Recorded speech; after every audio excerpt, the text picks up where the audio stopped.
आजकल पूरे देश में छात्रों के आंदोलन की चर्चा है। इस साहसिक आंदोलन के बीच उत्तराखंड में कुछ ऐसा हो गया है जो हमारे पहाड़ी राज्य की मूल संकल्पना के ही खिलाफ है, लेकिन कहीं भी इसके खिलाफ कोई आवाज नहीं है। हम बात कर रहे हैं उत्तराखंड हाईकोर्ट के पलायन की। ये बात तो आप भी जान चुके होंगे कि हम जैसे आम पहाड़ियों की तरह अब उत्तराखंड हाईकोर्ट भी मैदान में पलायन करने जा रहा है। हम अपने एक पिछले वीडियो में आपको विस्तार से पूरा केस बता चुके हैं, लेकिन आज की वीडियो में हम आपको उत्तराखंड हाईकोर्ट के पलायन के पीछे दिए गए तर्क बताएंगे। ये वो तर्क हैं जिनके आधार पर उत्तराखंड हाईकोर्ट के पलायन का फैसला सुनाया गया। इन तर्कों को पढ़ने के बाद पहले तो हमें हंसी आई और फिर दुख भी हुआ कि आखिर दशकों की लड़ाई के बाद जो राज्य हमें मिला, वो मिलने के 2.5 दशक बाद हमारी स्थिति यह है कि हम अपने राज्य की एक स्थायी राजधानी तो पहाड़ में नहीं बना पाए, लेकिन अब उसकी न्यायिक राजधानी भी मैदान में शिफ्ट करने जा रहे हैं और कहीं कोई आवाज भी नहीं है। नमस्कार, मेरा नाम है मंजुल और पॉलिटिकल हुल्लड़ के आज के एपिसोड में बात करते हैं उत्तराखंड हाईकोर्ट के पलायन की पूरी कहानी की।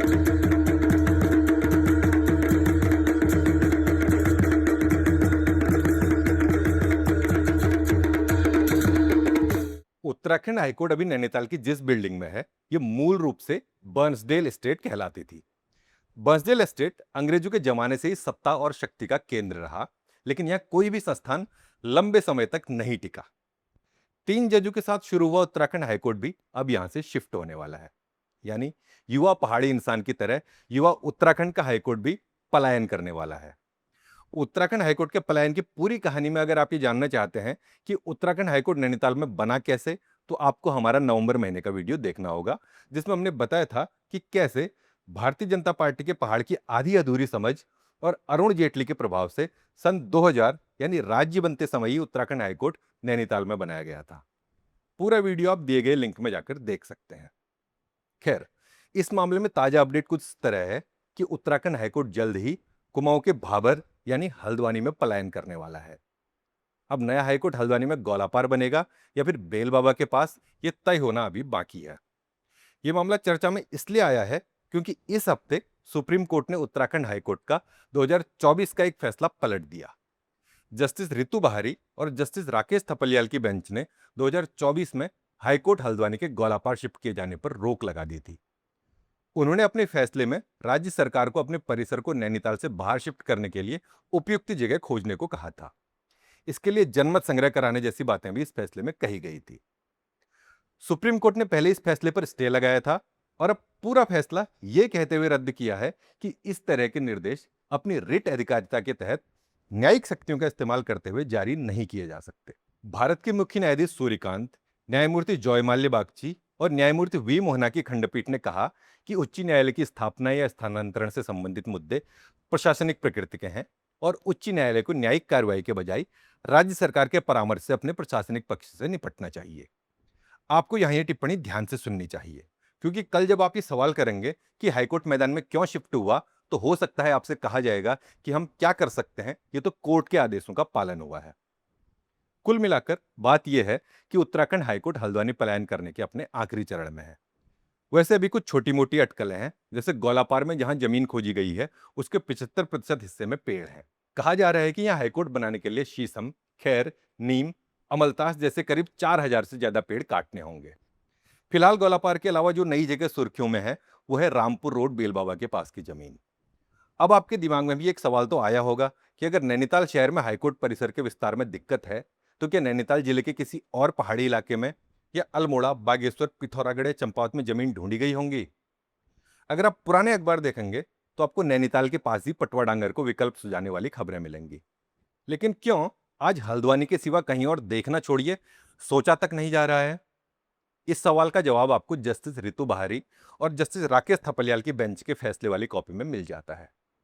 वीडियो में आगे हम फैसले में दिया गया तर्क आपको बताएंगे, जिससे आप खुद समझ जाएंगे कि हाईकोर्ट की रेस में पहाड़ कैसे बाहर हो गया।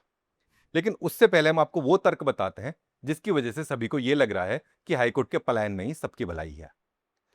सबसे पहले यह समझने वाली बात है कि नैनीताल राज्य बनने के पहले से ही एक लोकप्रिय पर्यटक स्थल है।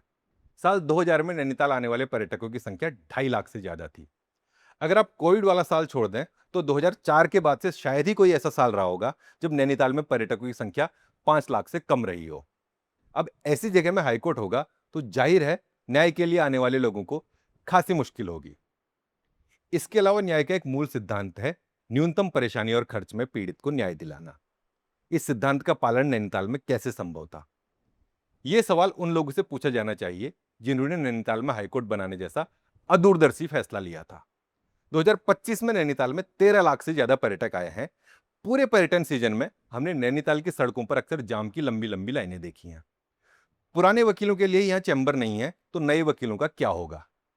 नैनीताल जैसे पर्यटक स्थल में अब हाईकोर्ट के विस्तार की संभावना शून्य है, और किसी तरह का जुगाड़ जंतर कर आप आज यहां इसका विस्तार कर भी लेते हैं तो आने वाले 10 साल में फिर वही समस्या सामने आ जाएगी। इसके अलावा पर्यटक और हाईकोर्ट का कॉम्बिनेशन नैनीताल को बेतहाशा महंगा बना देता है, जिसका खर्च भी पीड़ित की जेब में ही पड़ता है। अब ये सुनकर तो लगता है कि भाई नैनीताल से हाईकोर्ट शिफ्ट करना ही सबके लिए बेहतर है। तो चलिए मान लिया कि नैनीताल से हाईकोर्ट शिफ्टिंग ही एकमात्र उपाय है। लेकिन एक पर्वतीय राज्य के सपनों पर बने राज्य का हाईकोर्ट 26 सालों बाद मैदानी इलाके में क्यों शिफ्ट किया जा रहा है? क्या 9 पर्वतीय जिलों में कहीं भी हाईकोर्ट बनाने की जगह नहीं है? इसका जवाब आपको जस्टिस रितु बहारी और जस्टिस राकेश थपलियाल की बेंच के फैसले में मिलता है। इस फैसले की कॉपी का फैक्ट नंबर 9 नैनीताल की चिकित्सा व्यवस्था पर टिप्पणी करता है। इसमें लिखा गया है कि सबसे महत्वपूर्ण पहलुओं में से एक चिकित्सा सुविधाओं के बारे में है, और कई जनहित याचिकाओं में इस न्यायालय के हस्तक्षेप के बावजूद चिकित्सा सुविधाओं में सुधार नहीं हुआ है। नैनीताल में कोई निजी नर्सिंग होम नहीं है और आपातकालीन स्थिति में कोई चिकित्सा सुविधा भी नहीं है। इतना ही नहीं, मौजूदा बीडी पांडे अस्पताल के विस्तार के लिए जमीन और जगह भी उपलब्ध नहीं है। इस अस्पताल में डॉक्टर तक उपलब्ध नहीं है, और यदि उपलब्ध हैं तो वे नैनीताल में सेवा देने में रुचि नहीं रखते हैं। यानी उत्तराखंड हाईकोर्ट नैनीताल से शिफ्ट होने का एक मुख्य कारण नैनीताल शहर की कमजोर चिकित्सा व्यवस्था को मानता है। इसके अलावा इस फैसले में दो और फैक्ट हैं जो आपको जानने चाहिए।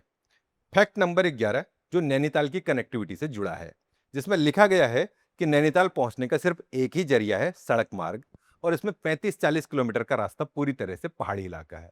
इसके अलावा फैक्ट नंबर 17 में कहा गया है कि व्यापक जनहित, लिटिगेंट्स और युवा वकीलों को होने वाली परेशानियों, मेडिकल सुविधाओं और कनेक्टिविटी की कमी को ध्यान में रखते हुए, और इस तथ्य को ध्यान में रखते हुए कि 75% से ज्यादा मामलों में राज्य सरकार एक पक्ष होती है और सरकार को उनके टीए और डीए पर भारी रकम खर्च करनी पड़ती है, नैनीताल से हाईकोर्ट को दूसरी जगह ले जाना जरूरी है। हम इस फैसले और इसमें दर्ज फैक्ट पर किसी भी तरह का सवाल नहीं उठा रहे हैं। हम सिर्फ फैक्ट जैसे लिखे हैं वैसे आपको बता रहे हैं।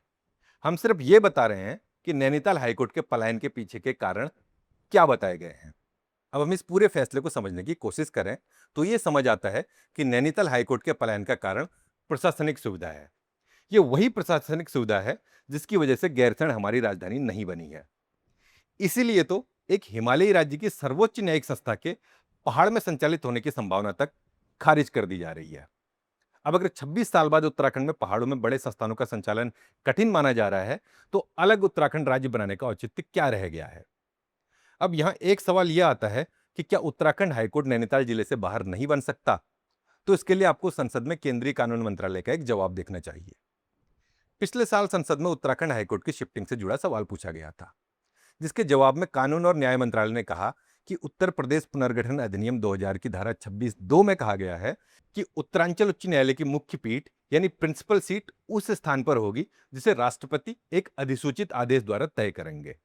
इसी के अनुसार 9 नवंबर 2000 को नैनीताल में उत्तराखंड उच्च न्यायालय की मुख्य पीठ स्थापित की गई थी।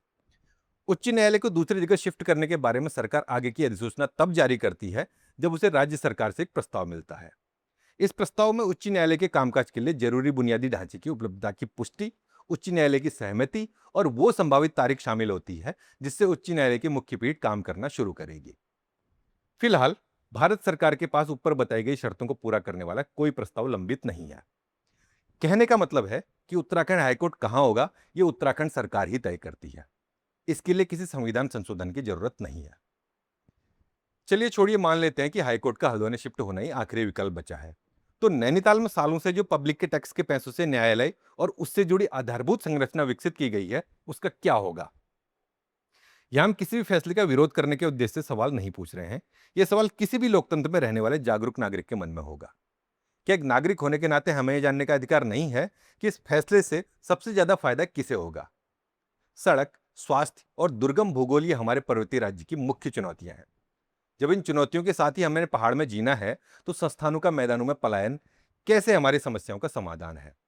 जब चिकित्सा सुविधा न होने के कारण राज्य का सबसे बड़ा न्यायिक संस्थान पलायन करने को मजबूर है, तो कैसे यकीन किया जाए कि सीमांत में रहने वाले इंसान को कुछ मिल भी रहा होगा?